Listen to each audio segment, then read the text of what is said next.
gusto ko po kasi unta og naminaw siya karon si Mayor Inday Sara nga gusto unta ko mosulod bilang kasambahay sa iya maid kay na ako'y purpose nga nung mukuan ko dito gusto ko pong maging katulong ni Mayor Inday Sara.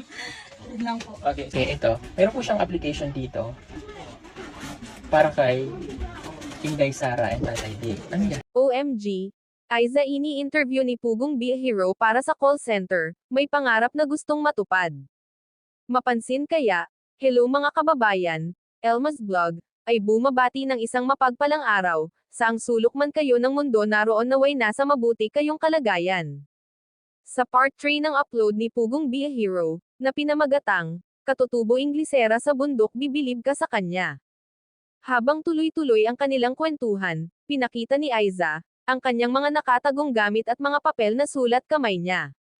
At may isa pang book na naroon ang mga pictures niya noong siya ay bata pa. Maayos din ang buhay ni Aiza noong siya ay maliit pa. Buhay prinsesa, ang gaganda ng mga damit, isang araw biglang nagbago ang takbo ng buhay niya.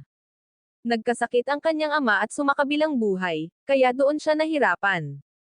Marami siyang alaala na nasa book na yon, at sabi pa niya itago niya para ipakita din niya sa kanyang anak pag nasa tamang edad na. At kunwari in-interview siya ni Sir Paul para magtrabaho sa call center, maraming napahanga sa kanya, ang galing din niyang sumagot. Matalino talaga si Aiza, marami siyang mga plano sa buhay niya at sa mga tao na nakapaligid sa kanya. Marami siyang gustong gawin pero hindi niya alam paano uumpisahan.